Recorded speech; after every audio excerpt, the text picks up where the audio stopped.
지금 제가 몇 가지 예를 말씀을 드릴게요. 여러분이 이 얘기를 듣고 이 말이 되는지 한번 판단해 주시기 바랍니다. 제가 새 차를 값을 다 지불했습니다. 대리점에 이제 차를 가지러 갔는데요. 예, 겉모양만 차고요. 안에 아무것도 없습니다. 엔진도 없고 아무것도 없습니다. 이게 말이 됩니까? 두 번째로는요. 사랑하는 여인과 내가 사랑하는 여인과 결혼했는데 그 여인은요. 몸만 나와 결혼하고 마음은 다른 남자를 사랑하고 있습니다. 말이 됩니까 이게? 안 되죠. 여러분 금맥이 숨겨져 있는 지도를 내가 발견을 하고 그 지도에 200m만 파면은 금맥이 엄청나게 숨겨져 있다고 합니다.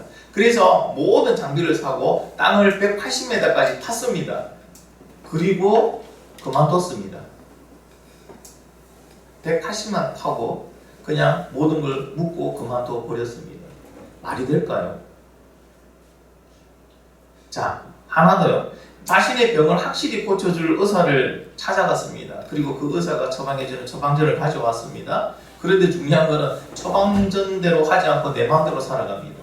말이 됩니까? 말이 안 되죠.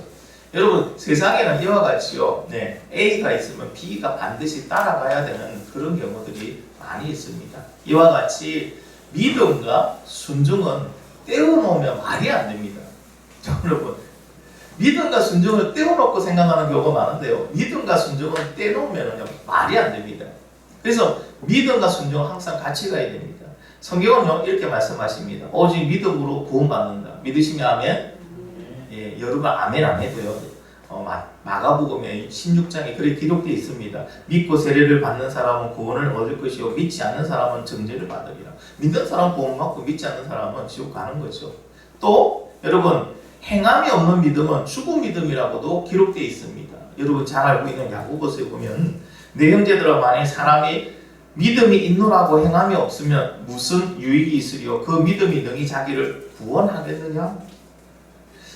같은 야고보서 2장 말씀입니다. 이와 같이 행함이 없는 믿음은 그 자체가 죽은 것이다.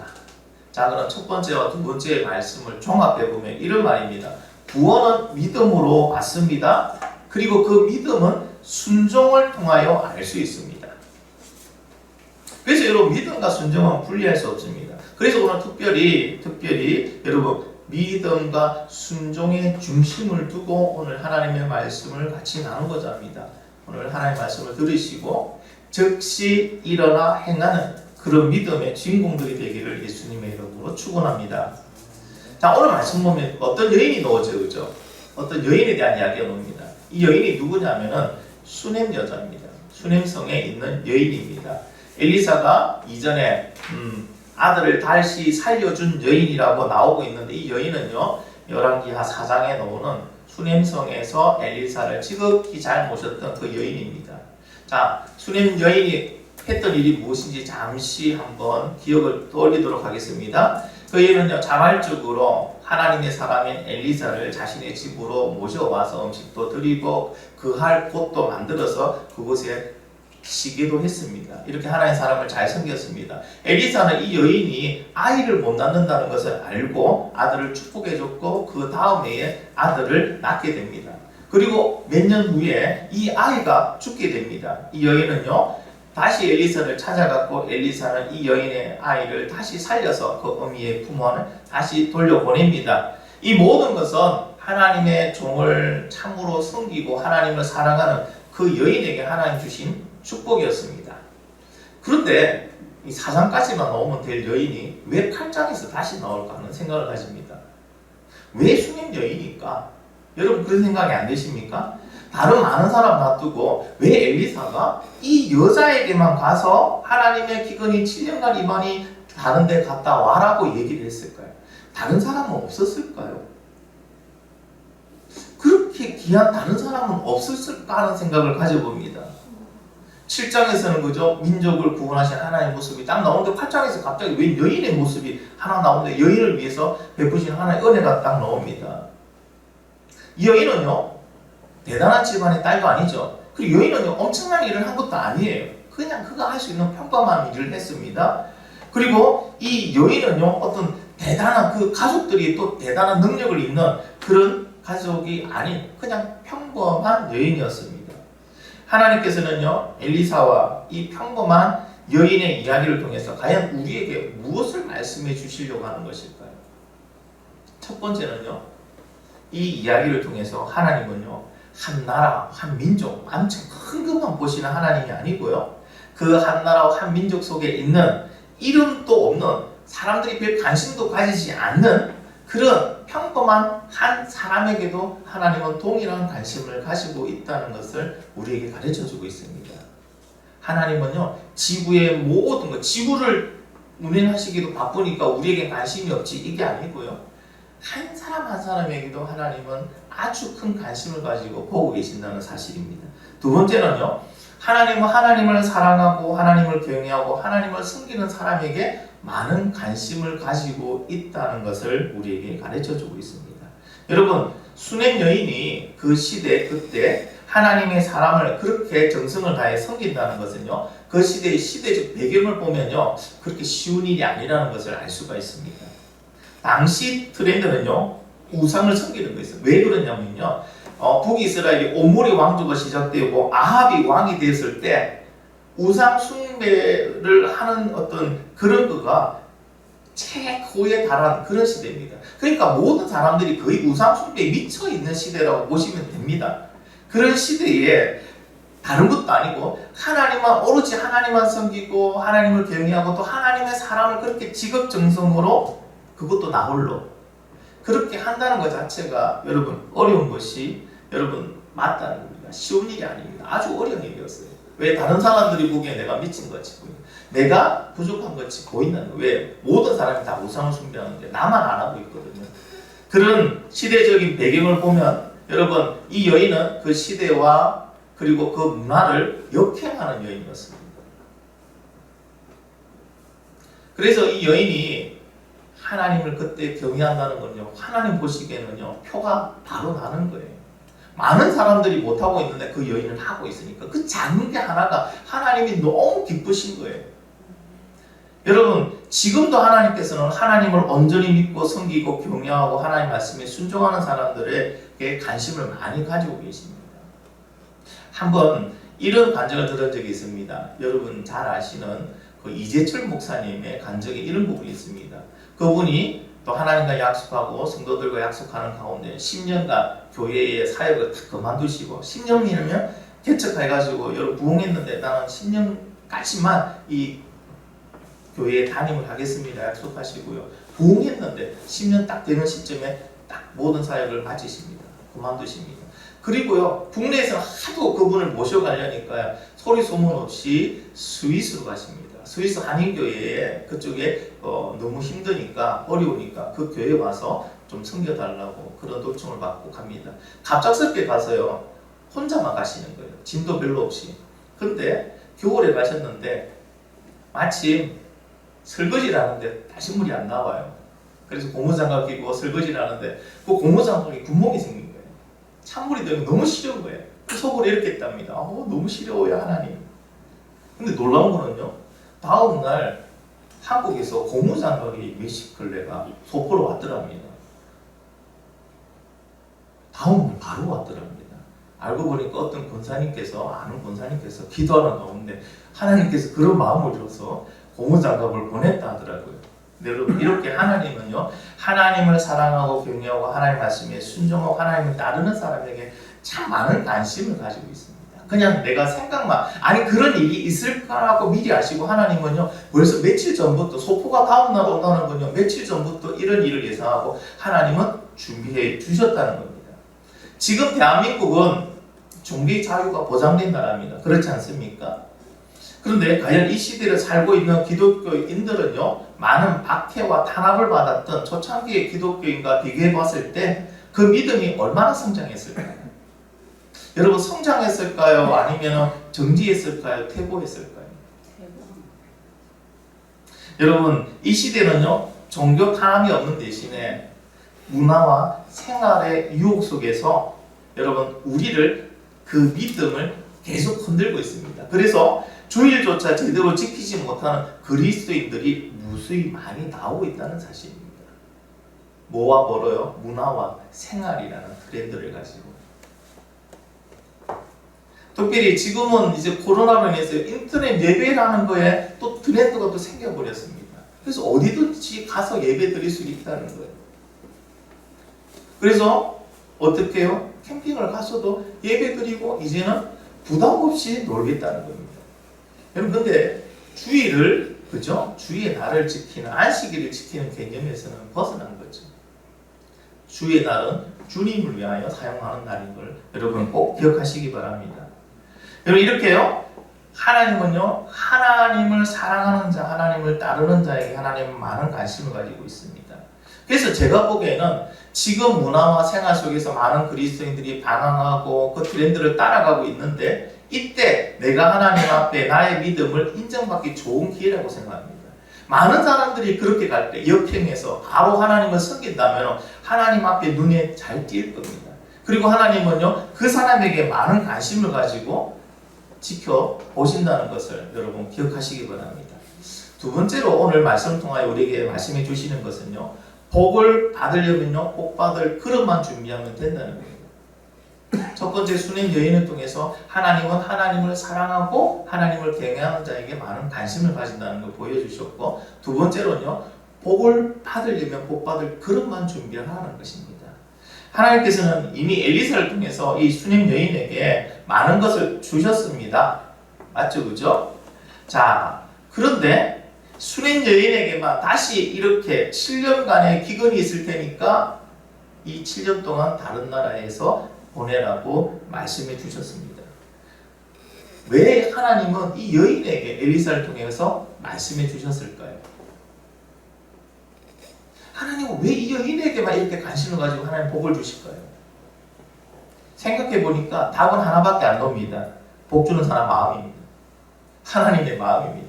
그런데 복을 받는 사람들의 특징은요, 공통된 특징은 바로 복 받을 그릇이 준비되어 있더라는 겁니다. 여러분 한번 생각해 보세요. 사실 엘리사의 말만 듣고요, 자신의 모든 것을 다 내려놓습니다. 다 포기하고 타국에 가서 7년간 이방인으로 산다는 게 쉬울까요? 어려울까요? 어렵죠. 이미 생활터는 다 창만됐잖아요. 그게 모든 게 다 있잖아요. 그리고 가보지 않은 나라입니다. 여러분 다른 나라에 간다고요? 그 나라에 나를 위해서 뭐가 미리 준비되어 있는 것도 아니에요. 가서 처음부터 다시 시작해야 돼요. 그리고 솔직히 아직 기근이 생긴 것도 아니라서요. 엘리사의 말이 맞는지 안 맞는지 확인할 게 또 없는 상태입니다.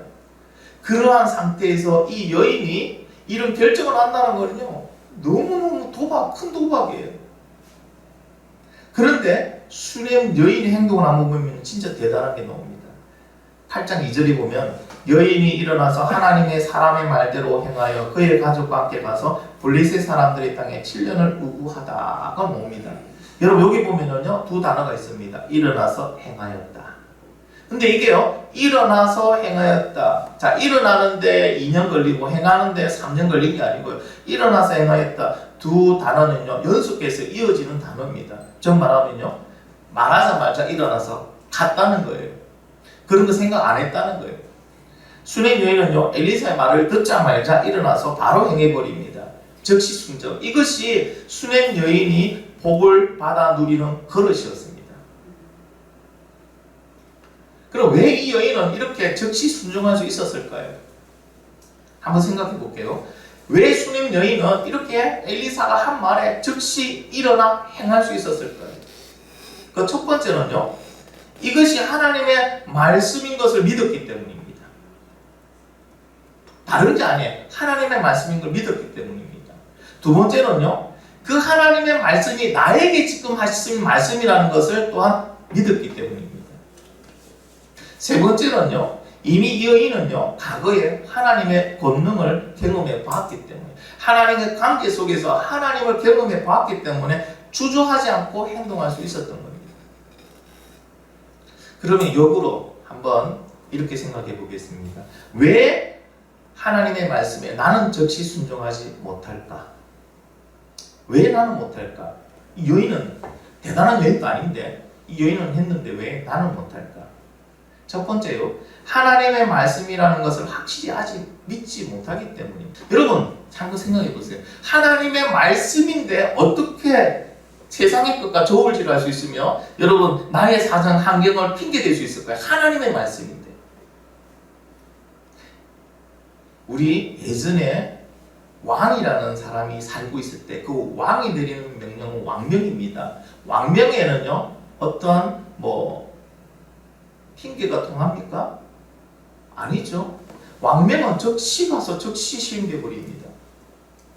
그런데 하나님의 명령인데 여러분 거기에 어떻게 우리가 핑계를 대고 무엇을 생각해요? 하나님 명령에 따르는 게 좋을까? 세상에 이걸 따르는 게 좋을까? 비교할 수가 없죠.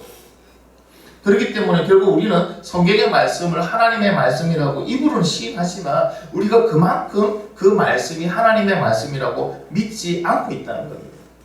두 번째는요, 하나님의 그 말씀이 나에게 하시는 말씀이라고 생각하지 않기 때문입니다. 오늘 성경의 모든 말씀은 누구에게 하는 말씀입니까? 그렇죠. 이 땅의 모든 인간들, 인류들한테 하시는 말씀이에요. 하나님의 말씀에 예외가 되는 사람은 아무도 없습니다. 잘 보십시오. 누구나 예수 그리스도를 믿어야 구원받고요. 예수 믿는 사람은 누구나 딱 정의로 살아야 되고 내 이웃을 내 몸과 같이 사랑해야 됩니다. 자, 여기서 나는 예외입니다. 나는 예수 안 믿어도 천국 갑니다. 나는 땅끝 정인으로 안 살아도 됩니다. 나는 내 이웃을 내 몸과 같이 사랑하지 않아도 됩니다. 라고 말할 사람은 아무도 없다는 겁니다. 그럼에도 이 말씀과 나는 상관없다고 생각하기 때문에 우리는 즉시 순종하지 못합니다. 세 번째는요, 하나의 관계가 문제가 있습니다. 수낸 여인은 계속해서 하나님과 계속 가까운 관계를 유지하고 있었습니다. 하나님을 섬기고 하나님을 경외하고 그래서 긴밀한 관계 속에서 하나님을 100% 신뢰하고 있었어요. 그러니까 어떻게 해요? 이것저것 따지지 않고 바로 순종할 수 있었죠. 그런데 지금 나와 하나님과의 관계는 수낸 여인과 하나님과 관계 비교해 봤을 때 과연 어떨까요? 일주일에 한 번만 만나는 관계, 그것도 형식적으로 만나는 관계. 만약 이런 관계 속에 있다면 하나님을 100% 신뢰하기는 힘듭니다. 하나님을 100% 신뢰하지 못한다면요, 순종하는데 머뭇거릴 수밖에 없습니다. 순종은 머뭇거리는 순간 여러 가지 핑계와 여러 가지 이유와 저울질이 들어갑니다. 그래서 우리는 즉시 순종하지 못하고 있는 것입니다. 결국 수낸 여인은요, 복받을 그릇이 준비되어 있으니까 계속해서 하나님의 복을 받는 거예요. 근데 우리는요, 복받을 그릇이 준비되지 못함으로 하나님께서 모든 사람들에게 모든 인류에게 주시는 그 복을 우리는 누리지 못하고 있는 것입니다. 자, 오늘 말씀을 통하여 세 번째로 우리에게 하시는 말씀은요, 하나님께서는 이렇게 순종하는 자녀에게 계속해서 복을 주시고 끝까지 지켜주신다는 거예요. 여러분, 한두 번 주시고 마는 게 아니고요. 하나님을 섬기고 하나님을 따르면요, 끝까지 복을 주시고 끝까지 지켜주신다는 사실입니다. 자, 이 여인이 7년의 기근을 피해서 블레셋이라는 나라에 살다가 다시 고향으로 돌아오게 됩니다. 블레셋은요, 이 여인이 살던 곳에서 여러분 남쪽으로 내려오면요, 거기에는 나일강이 흐르고 거기는 여러 가지 강이 흐르면서 좀 옥토가 비옥한 곳입니다. 농사 짓기도 좋은 곳이에요. 자, 이 여인이 7년 동안 블레셋에 있다가 다시 자신의 고향으로 돌아오는데 돌아오게 되는 이유가 있습니다. 왜 이 여인은 거기에 정착할 7년이라면 여러분 짧은 세월이 아니죠. 긴 세월입니다. 그럼 거기서도 뭐가 이루어졌을까요? 터전이 이루어지죠. 거기서도 인맥이 이루어지고요. 막 다른 게 이제 살만한 거예요. 7년이면.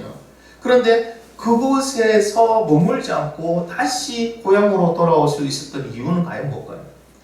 그 여인은 한 번도 블레셋에 살면서 고향을 잊은 적이 없습니다. 자, 이렇게 기록되어 있습니다. 2절에 그의 가족과 함께 가서 블레셋 사람들의 땅에 7년을 우거하였다.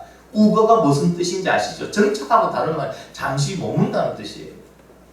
그녀는 블레셋 그 땅이 기름지고 아무리 살기 좋은 곳이라고 하더라도 정착지가 아닌 잠시 머무는 곳으로 여기고 살아왔습니다. 항상 그 여인은 내가 갈 곳이 있다, 내가 갈 곳을 가야 된다라는 생각을 가지고 살았습니다.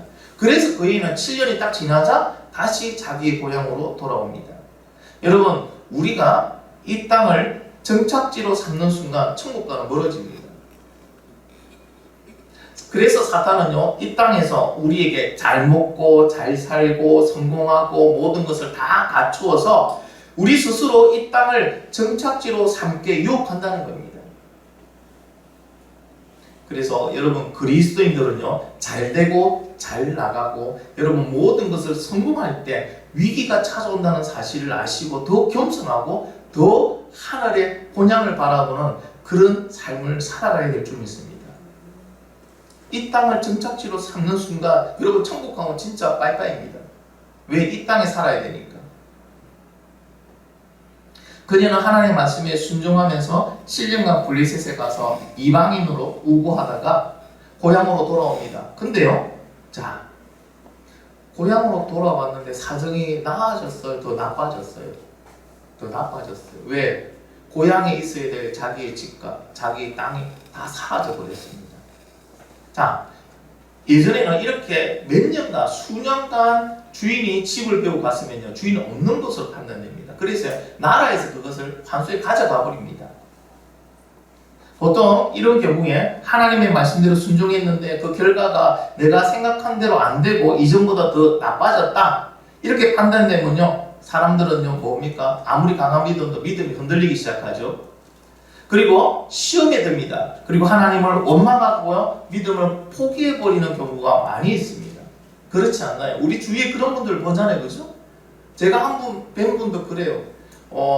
우리 일천번제라는 기도를 드리는 분이었어요. 근데 일천번제를 갖다 계속 헌금을 드리면서 기도 제목을 적고 또 와서 기도하고 예배 드리고, 여러분 그것이 한두 회로 그저 끝나는 게 아니잖아요. 진짜 직업정성입니다.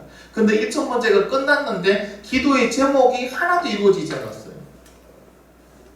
이 집사님은요 그 후로 교회를 떠나버렸어요. 그러나 이 여인은요, 오늘 본문의 여인은요 하나님을 원망하거나 믿음을 포기하지 않았습니다.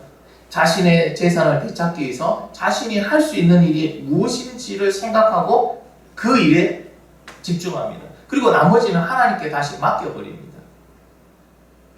하나님께서 이 여인이 왕을 찾아갈 거라는 것을 알고 왕을 찾아가기 전에 한 사람을 예비해 놓으셨어요. 그 사람이 누굽니까? 엘리사의 사한이 게하시입니다. 자, 왜 게하시는 왕에게 오게 됐느냐? 그때 당시 엘리사의 위상이 높아지고요, 소문이 무성해집니다. 왕도 궁금한 거예요. 이 사람이 도대체 무슨 일을 하지? 그래서 엘리사를 원래는 궁으로 초청했는데 엘리사는 바빠서 못 가니까 자기의 종인 게하시를 보냅니다. 그래서 게하시는요, 왕은 게하시에게 물어봅니다. 엘리사가 무슨 일을 했는지 처음부터 끝까지 했던 일을 다 나에게 얘기하라고 합니다. 그래서 게하시는요, 시간 순서대로 엘리사가 했던 일을, 그 스승이 했던 일을 하나하나 얘기를 합니다. 마치 어느 대목에서, 여러분, 죽은 아들을 살리는 대목에서 누가 등장합니까? 수냄 여인이 등장하는 거예요.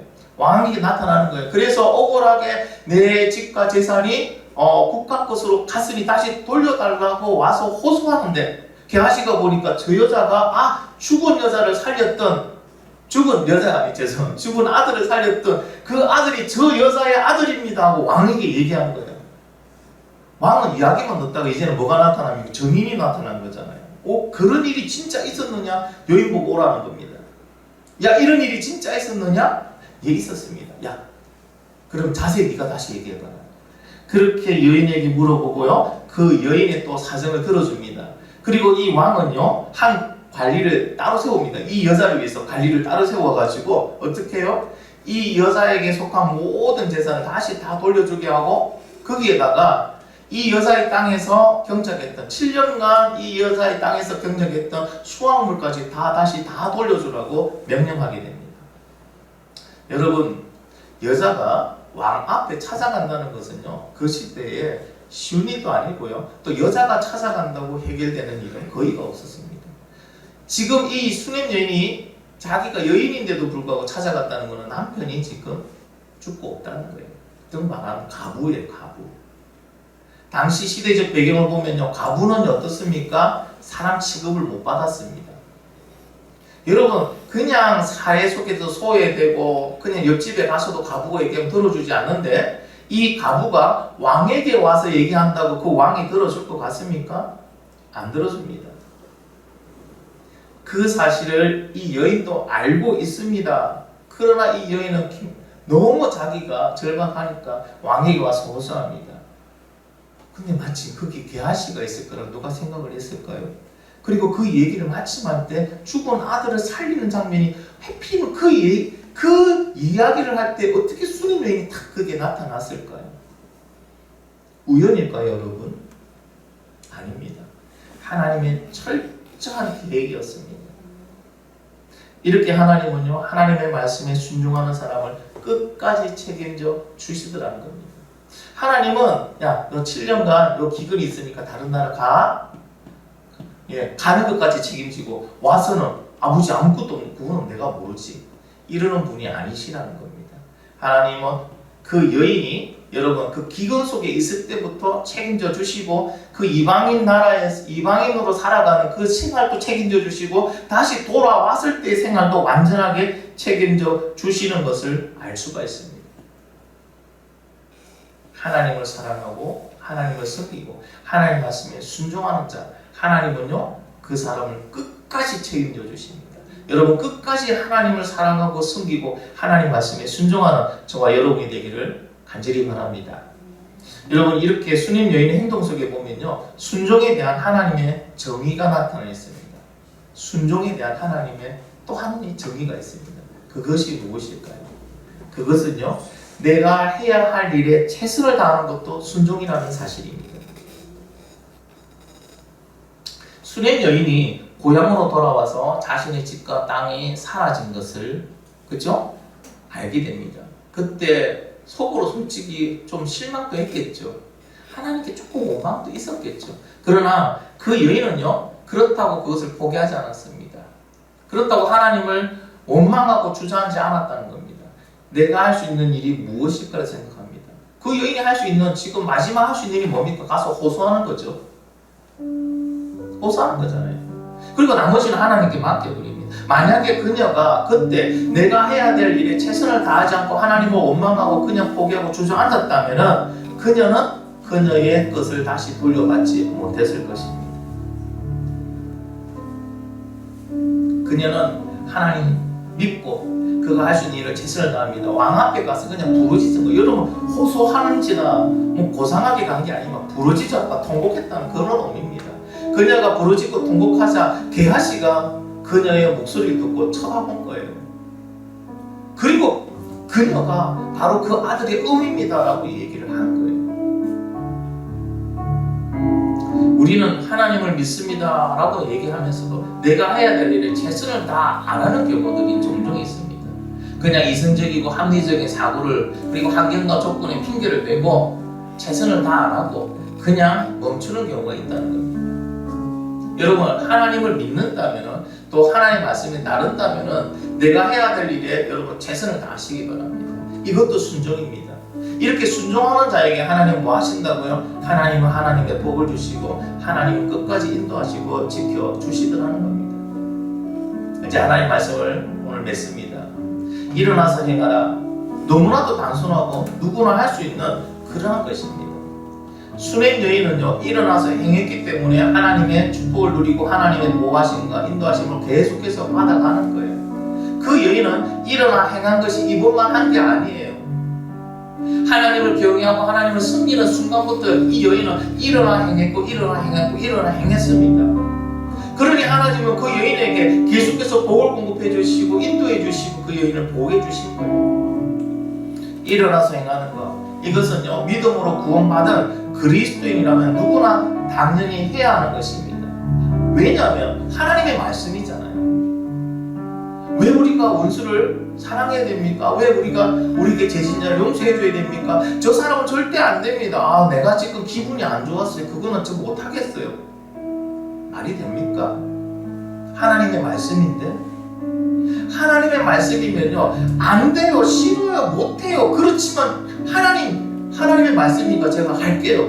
적어도 하나님의 말씀이니까 제가 노력해볼게요. 한 발 먼저 떼볼게요. 이렇게 말해야 되는 게 믿음의 사람의 모습이 아닌가 생각합니다. 여러분 하나님의 말씀에요 어떠한 논리도 안 통합니다. 어떠한 핑계도 안 통합니다. 그냥 하나님의 말씀에는 순종으로만 통할 줄 믿습니다. 오늘 말씀 믿으신다면 하나님의 말씀이 여러분 때론 힘들 때도 있어요. 때로는 나의 감정을 역행할 때도 있어요. 그러나 하나님의 말씀이라는 걸 기억하시고 순종하는 저와 여러분 되길 바랍니다. 누구에게나 여러분 24시간은 동일하게 주어졌죠. 여러분 24시간을 받는데 돈 내고 받았습니까? 노력하고 아니죠. 누구에게나 주어진 24시간이지만은 24시간을 어떻게 사용하는가는 모두 다르더라는 겁니다. 오늘 하나님은 우리에게 믿음을 주셨습니다. 그리스도를 믿는 믿음으로 우리를 구원해 주셨습니다. 그러나 그 믿음을 어떻게 사용하는지는 모두가 다르더라는 겁니다.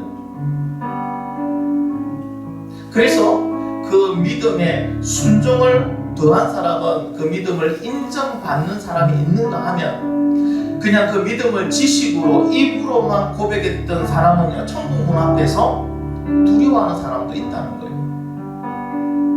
오늘 하나님께서 우리에게 하나님의 은혜로 믿음을 주시고 구원해 주셨습니다. 이제 여러분 이 땅에서 그 믿음을 어떻게 사용할 건지를 생각해 보시기 바랍니다. 이 여인처럼요, 즉시 순종함으로 하나님께 그 믿음을 인정받으시고 그리고 하나님의 놀라운 그 하나님의 능력과 복을 누리시기 바랍니다. 여러분, 내가 없는 것을 너에게 못 주잖아요. 콩 한쪽이 있어야 반이라도 나눠주잖아요. 하나님은요, 순종하는 자에게 부어주십니다. 왜? 믿음이 보이는 거예요. 그 믿음을 인정해 주시기 때문입니다. 오늘 이 믿음으로 주님 앞에 나가서 주님의 것을 받고 주님의 것을 누리고 또 주님의 것을 나누는 저와 여러분이 되기를 예수님의 이름으로 축복합니다. 같이 한번 기도하겠습니다.